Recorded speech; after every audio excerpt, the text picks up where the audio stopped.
This book contains all you will need to know about choosing room colours. What terms people use for colours, whether it's shades, tints, tones, what do they all mean, what are they all for, aren't they the same, if not, why not? And from there it goes on to the actual palette of colours that we actually see in the world today. The palettes and their creation were one of my favourite things out of the book. So what you have is each different page has a particular colour on it, and it gives you a picture of that colour, a little bit of blurb about that colour, what it's used for, what's been used in this particular photograph, and then underneath that are not one, but two palettes that you can lift straight out of the book and straight into your property.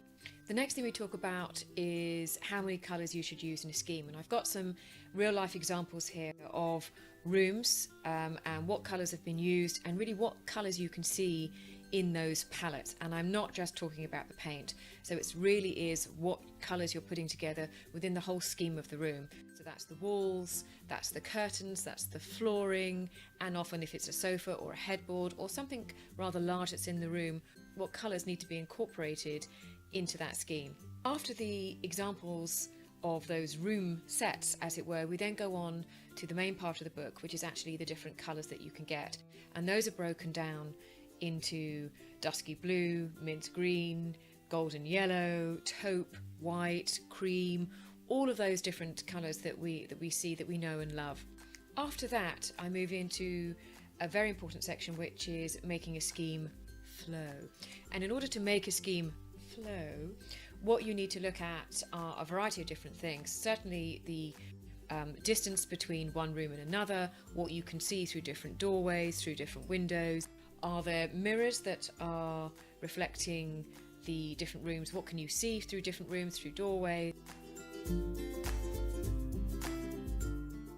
We all know proportion is very important about getting rooms to appear how we want them to appear. None of us live, sadly, in homes that have huge ceilings and are perfectly square rooms and lots of symmetry. Wouldn't it be wonderful with masses of natural light coming through?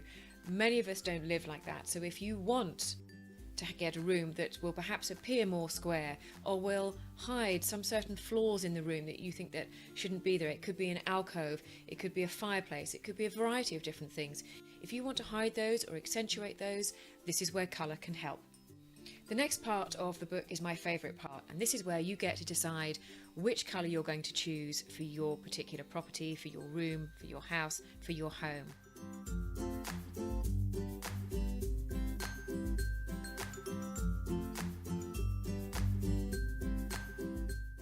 And the best thing about this book is because it's digital, you'll be able to go directly to the paint scheme. So when you've looked at colour palettes, when you've chosen your scheme, when you've chosen your colours, you can go right into the book, click on that particular colour, it will take you directly through to the website so you can purchase that paint and have it delivered straight to your door. The last part of the book is all about assessing your furniture. This is your sofas, your cushions, your curtains, your rugs and carpets, all the things which are going back into your room, or all the new things you're putting back into your room that have to work with the colour you've got.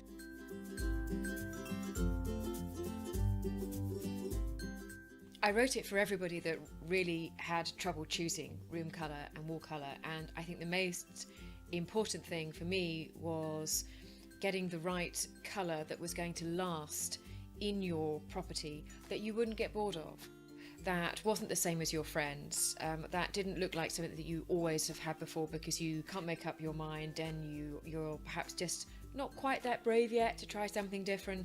That's what I really wanted someone to get out of this book.